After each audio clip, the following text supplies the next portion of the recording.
जब रियासत छोटी होगी ना तो टैक्स ज्यादा होंगे, क्योंकि रियासत बड़ी होगी तब तो टैक्स वैसे ही ज्यादा आ जाएगा, तो राजा की इनकम ज्यादा हो जाएगी। रियासत छोटी है तो राजा को इनकम ज्यादा करने के लिए क्या बढ़ाना पड़ेगा? आप नोटिस करो, राजस्थान में सबसे बड़ी क्रांति कोटा में हुई है।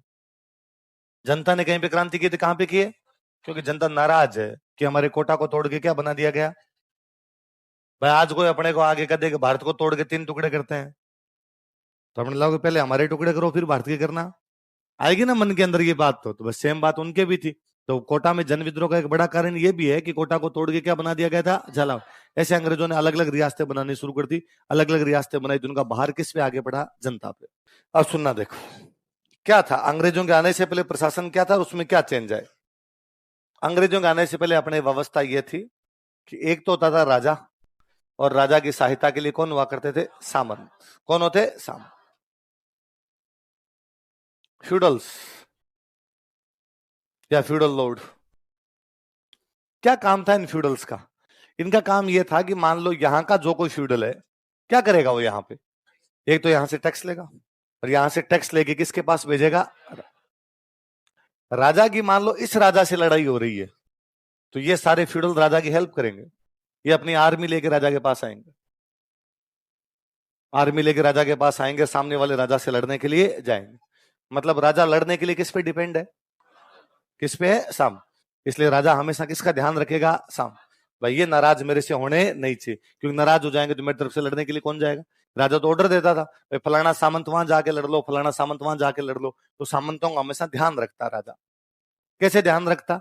एक तो जो टैक्स, मान लो एक सामंत ने 1000 रुपए टैक्स लिया, कितना लिया? 1000। तो उसने राजा को पहुंचाया मान लो 400 रुपए, 600 रुपए खुद रखे। तो राजा ने कहा 600 कैसे? उसने कहा 300 लड़ाई में गया था वहां, 300 मेरा खर्चा। राजा ने कहा ठीक भाई ठीक, कोई बात नहीं, और भी चाहिए तो 20-50 रुपए और रख लेना आप, क्योंकि राजा को सामंत की आवश्यकता। कभी सामंत राजा से मिलने के लिए आया तो राजा ने खड़े हो गए, हाथ मिला के वेरी गुड, आओ आओ, बहुत अच्छी, पिछली बार बहुत अच्छे लड़े थे तुम, क्योंकि राजा को उसकी आवश्यकता है। अब सुरक्षा की जिम्मेदारी किसकी? अंग्रेजों। किसकी? कि अब राजा को सामंत की आवश्यकता है। अब राजा ने सामंत का 900 भेजना, इस बार 100 में चल जाएगा तेरा खर्चा, लड़ाई में तो जाता ही नहीं है तू, लड़ाई करने की तो तेरे को कोई आवश्यकता। अब सामंत दरबार में, तो राजा ने कहा वाह बैठ जा, पीछे सीट पड़ी है खाली, बैठ जाओ उधर, क्योंकि अब उसको ज्यादा इज्जत देने की आवश्यकता। अब सामंत के पास सेना नहीं, क्योंकि लड़ना नहीं। सामंत के पास टैक्स भी क्या हो गए? कम। जो इज्जत मिल रही थी वो भी क्या हो गई? कम। तो वो तो विद्रोही करेगा।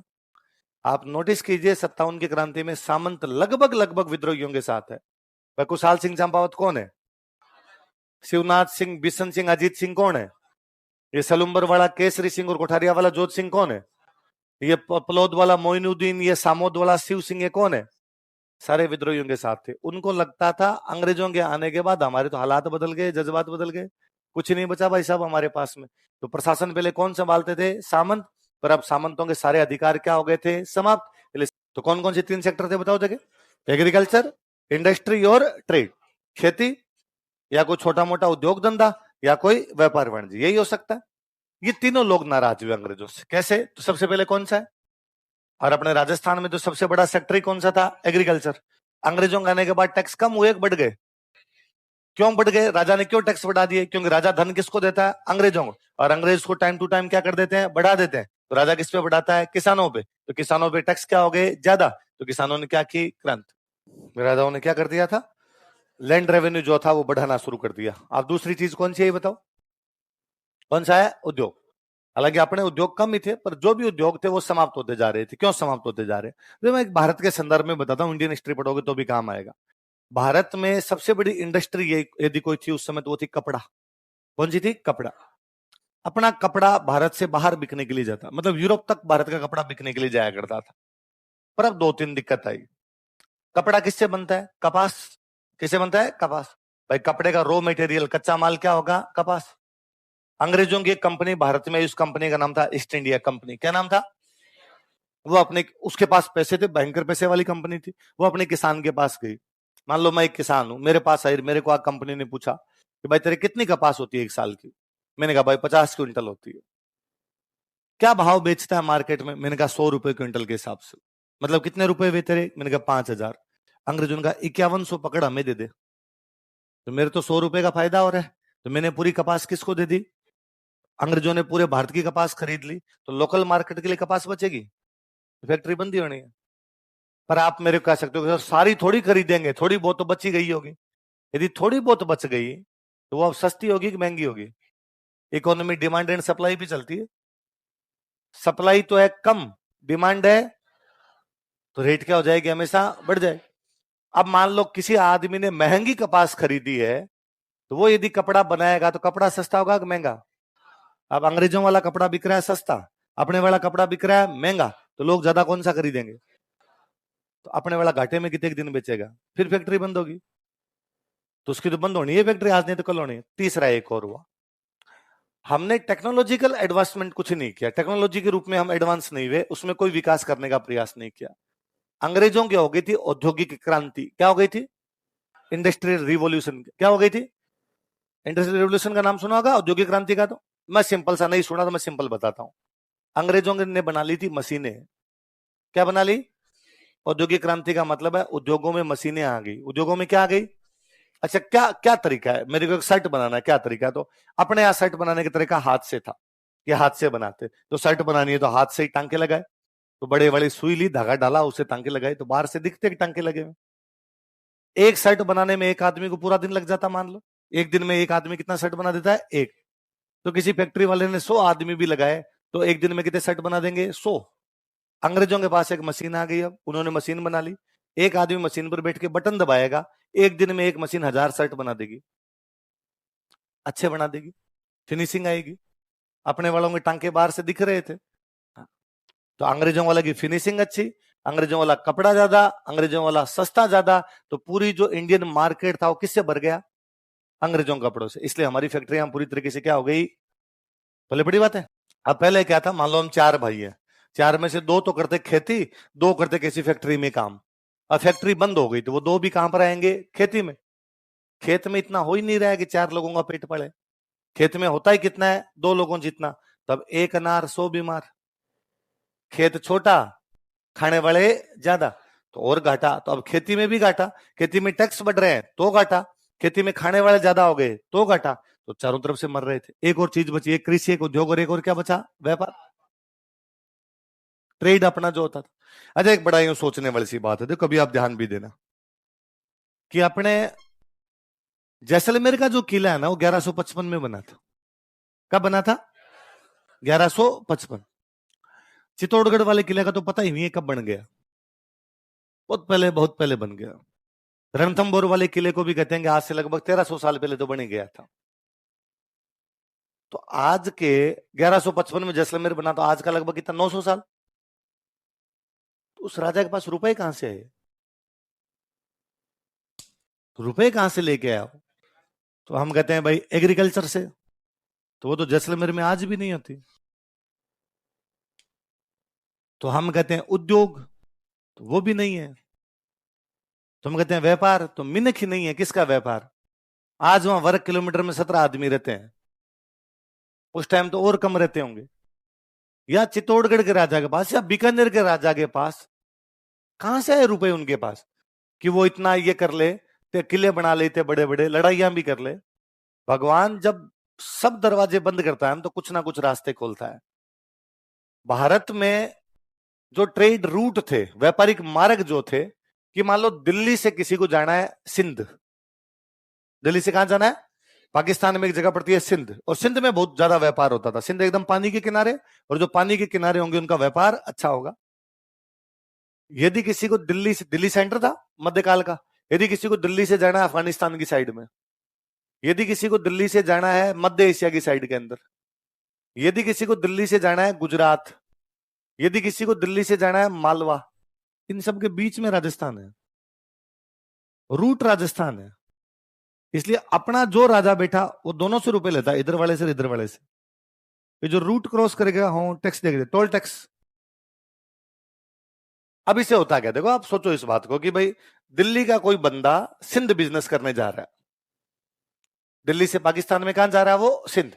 बीच में यहां पे जैसलमेर का राजा है, तो जैसलमेर का राजा इधर वालों से भी टैक्स लेगा, और तो राजा को तो क्या मिल गया?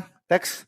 राजा उनको बदले में कहता है कि मैं तुम्हें सिक्योरिटी दूंगा, इतने बड़े रास्ते से जाओगे, बीच में कोई लूट लाट ले तुम्हें तो तो मैं तुम्हें मेरे इलाके में क्या दूंगा, सिक्योरिटी। तो सिक्योरिटी देने के लिए राजा को क्या चाहिए, सेना। तो राजा के पास सेना बन गई अपने आप, तो सेना को भी रोजगार मिला। तो कुछ लोगों को तो रोजगार मिला ना इस वजह से, तो सैनिकों को मिला रोजगार, राजा को क्या मिला, टैक्स। जैसलमेर में कोई एक व्यापारी बैठा है, उसने दिमाग लगाया, उसने दिल्ली वाले व्यापारी को कहा कि यार तू यहां से सामान सिंध भेजता, दूर पड़ता है ना, तो एक काम कर, तू मेरे तक पहुंचा दे, मैं सिंध पहुंचा दूं। सिंध वाले को कहा तू मेरे तक पहुंचा दे, मैं दिल्ली। बिचौलिया, मीडिएटर बनाओ, थोड़ा कमीशन इधर वाले से, थोड़ा कमीशन उधर वाले से, उसको फायदा हो गया, व्यापारी को फायदा हो गया। सामान कैसे पहुंचाएगा, इधर से इधर सामान पहुंचाना, इधर से इधर सामान पहुंचाना, कैसे पहुंचाओगे, ऊंट गाड़ी पे, बैलगाड़ी पे। सेठ के पास तो ऊंट गाड़ी है नहीं, तो सेठ ने 4 आदमियों का, तुम्हारे पास ऊंट गाड़ी है, कहा लाओ यार सामान छोड़ के। ऊंट गाड़ी वालों को रोजगार, सेना को रोजगार, सेठ को कमीशन, राजा को टैक्स, पूरी इकोनॉमी बिल्ट है, क्योंकि हम उस रूट के ऊपर है। उस रूट से जाओगे तो साहब हमारे साथ व्यापार करना पड़ेगा, और कोई इलाज आपके पास में नहीं। अब आए अंग्रेज। अंग्रेजों ने आगे चेक किया कि भारत का पूरा जो ट्रेड है, भारत का पूरा जो बिजनेस है, वो होता है लैंड रूट से। किससे होता है, थल मार्ग, पैदल पैदल पैदल पैदल, ऊंट गाड़ियों से, घोड़ा गाड़ियों से, बैल गाड़ियों से जाते हैं और सामान पहुंचाते हैं। अंग्रेजों ने कहा यार पानी तो पूरा खाली पड़ा है, यदि समुद्र समुद्र बिजनेस करेंगे तो बहुत नजदीक है ना। तो अंग्रेजों ने एक बंदरगाह बनाया बॉम्बे। कौन सा बनाया, अब बॉम्बे से सिंध 35 किलोमीटर है, बॉम्बे से कराची पानी में दिखती है। तो अंग्रेजों ने कहा आपने ये थल मार्ग से नहीं जाना, आपने कहां से जाना है। तो अब पूरा बिजनेस अंग्रेजों ने किधर मोड़ दिया, सी रूट की तरफ, जल मार्ग की तरफ मोड़ दिया, हम बर्बाद हो गए। एक बॉम्बे बंदरगाह ने हमें बर्बाद कर दिया। अब व्यापारी इधर नहीं आ रहे तो सेठ का कमीशन नहीं, अब व्यापारी इधर नहीं आ रहे तो राजा के पास टैक्स नहीं, वो अब वो नहीं आ रहे तो राजा को सेना ज्यादा रखने की भी आवश्यकता, ऊंट गाड़ी और बैलगाड़ी वाले भी बेरोजगारी है। अब अंग्रेज बड़े इंटेलिजेंट थे, अंग्रेजों को पता था कि राजस्थान के लोग 1000 साल से बिजनेस कर रहे थे, इसलिए इनको बिजनेस की सेंस तो बहुत अच्छी है। अब अंग्रेज अपने राजस्थान आए, अपने, आप तो इधर ये छोटे छोटे कोई कस्बों के नाम लो, इधर टोंक से लग जाओ, मालपुरा सुना है, मालपुरा नाम आपने, पाली में जगह नाम सुना होगा, सोजत नाम सुना है। अब नागौर वाले तो कोई नाम लो, मकराना, डीडवाना, कुचामन, नामा, डेगाना, मेड़ता, खुद नागौर, ऐसा कोई नाम, जायल, लाडनू। इधर शेखावटी में जाओ आप, डूंडलोद, सूरजगढ़, कोई नवलगढ़, मुकुंदगढ़, रामगढ़, लक्ष्मणगढ़, ये जितने इलाके हैं ये सारी उस समय की मंडियां है, सारी क्या उस समय की। यहाँ पे सेठ रहते थे सब जगह, सेठ सब इधर उधर से बिजनेस क्या करते थे सेठ। अब किसी एक सेठ के पास आए, कि मान लो एक कोई सेठ रहता है कुचामण के अंदर, नागौर में कुचामण है, कुचामण में एक सेठ रहता है, उस सेठ के पास अंग्रेज आए और सेठ को आगे, सेठ जी धंधा कैसे चल रहा है। सेठ जी ने कहा बर्बाद कर दिया तुम लोगों ने, तुम्हारे आने के बाद हमारे तो यार व्यापार ही घट गया। तो अंग्रेजों ने कहा तो एक काम करो, तुम यहां बैठे ही क्यों, तुम हमारे पास ही आ जाओ, दुकान ही तो है, कुचामण क्यों, बॉम्बे खोल ले, कलकत्ता खोल ले। तो सेठ ने कहा ना, यहाँ ये जो राजा है ना कुचामण का, ये मेरे को जानता है, और ये मेरे कुछ भी हो जाए ना तो ये मेरी सहायता करेगा, मेरे को लूट ले तो ये लुटेरों को लटका देता है उल्टा, कि मेरे को हाथ नहीं लगा सकता। तो अंग्रेजों ने कहा ये सिक्योरिटी हम दे देंगे, तेरे हाथ छोड़ तेरी तरफ भी किसी ने देखा तो आंखें निकालेंगे। और बता, तो उसने कहा यहाँ ये 4 ऊंट गाड़ी वाले हैं ना, मेरे कते आधी रात को तैयार होकर सामान इधर से उधर लेके जाते हैं, बॉम्बे में सामान कौन लेके जाएगा। अंग्रेजों ने कहा कहां सेठ ऊंट गाड़ी में बैठा है, रेलगाड़ी लाएंगे, क्या लाएंगे, सामान इधर से उधर रेलगाड़ी में भेज देंगे, तू तो चल हमारे साथ। सेठ ने कहा कि यहां तो जमी जमाई दुकान है, तो दादाजी की दुकान थी, पापा बैठे रहे, पापा वाली मैं बैठ गया, तो अलग से इन्वेस्टमेंट करने की आवश्यकता, बॉम्बे जाके दुकान खोलूंगा, इन्वेस्टमेंट पैसे कहां से आएंगे। अंग्रेजों का लोन देंगे, बैंक आ गए थे उनके पास। फिर अपने वाले ने अपना लास्ट पैंतरा फेंका कि डूब गए तो। अपने को डर तो ये लगता है ना ज्यादा कि आरएस की तैयारी कर रहे हैं, सिलेक्शन नहीं हुआ तो वाला डर सबसे ज्यादा खाता है।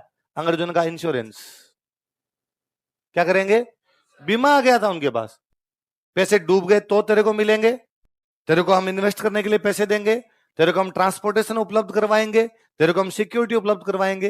इसलिए राजस्थान के सारे सेठ अंग्रेज अपने साथ ले गए। इसलिए भारत का ऐसा कोई शहर नहीं है जहां राजस्थान के लोग बिजनेस ना करते हो, कोई शहर भारत का। इसलिए कहावत थी कि जहां ना पहुंची बैलगाड़ी वहां पहुंच गए मारवाड़ी। जहां ना पहुंची बैलगाड़ी वहां पहुंच गए। सब जगह भारत को बिजनेस ही मारवाड़ियों ने सिखाया है। आज भी मैं तो कहता हूं भारत में 5-6 लोग छोड़ो, टाटा जी एक तो जो गए, वो अंबानी, अडानी, एक अजीज प्रेम जी जो विप्रो वाले अजीज प्रेम जी है, ये 4-5 बड़े नाम छोड़ दो, बाकी भारत में किसी पैसे वाले का नाम लो, वो राजस्थान का है। बजाज, बिड़ला, मित्तल, डालमिया, झुंझुनवाला, मोदी, बगड़िया, जो नाम लोगे, नटानी, अग्रवाल, झुंझुनवाला, जो नाम लोगे वो सारे के सारे बंदे कहां के? सारे राजस्थानियों ने बिजनेस करना शुरू किया था। तो अंग्रेजों ने जब नए ट्रेड रूट बनाए तो हमारा ट्रेड पूरी तरीके से क्या हो गया? समाप्त। क्योंकि हमारे सारे बिजनेसमैन ही कहां चले गए थे? अंग्रेजों के पास। कहां चले गए थे? देखो,